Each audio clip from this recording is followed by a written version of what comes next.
I set my fork down because the scrape of metal against porcelain was the only thing steadying my hands. My sister smirked, like she always did, and the room tilted her way without even trying. Maybe if your daughter had better parents, she wouldn't be so weird. My daughter kept her eyes on her plate, lining up peas, quiet, practiced at disappearing. I smiled before anyone else could. That was always a mistake. People thought my smile meant I'd let it go. Maybe, I said, my voice smooth and level, if your kids had better grades, they wouldn't be.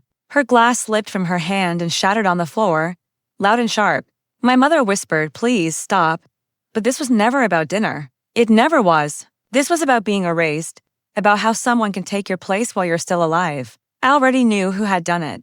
Years ago, I believed in tables like this: warm light, shared food, the comfort of belonging. My sister and I used to be close. Close enough that I trusted her when my marriage began to fall apart. Close enough that I let her watch my daughter while court dates piled up like overdue bills.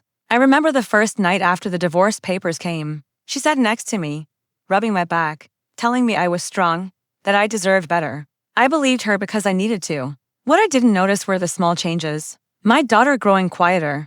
My ex stopping his fights with me and suddenly agreeing to easily. My sister knowing things she shouldn't: my hearing dates, my lawyer's name, the exact balance in my account.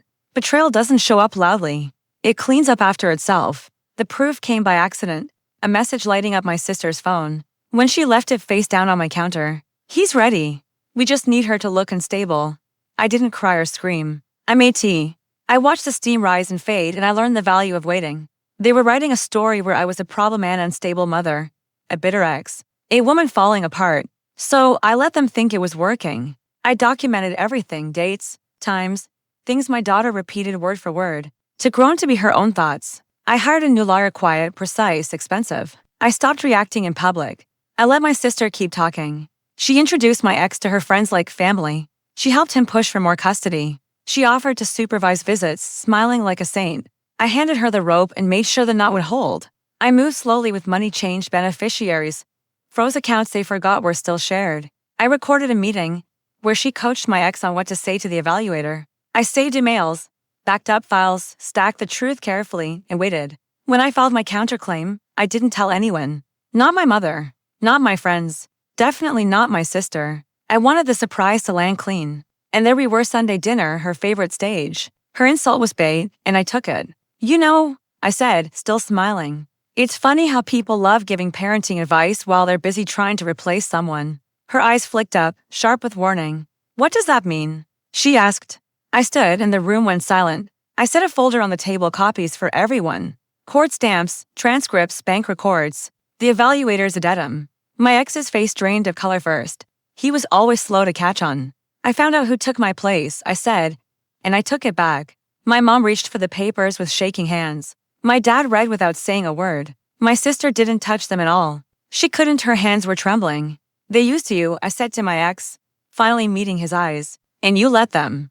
But the judge found that interesting. My sister laughed, thin and broken. "You're sick," she said.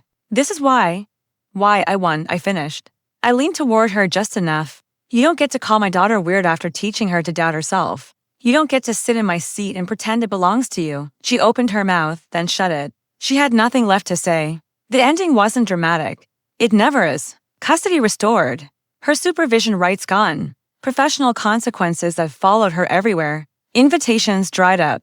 Whispers took their place. I didn't celebrate. I just breathed out. Now, weeks later, my daughter laughs at home again, relaxed and safe. And my sister doesn't smirk anymore. Justice isn't revenge made pretty. It's quiet. It's exact. And it never forgets.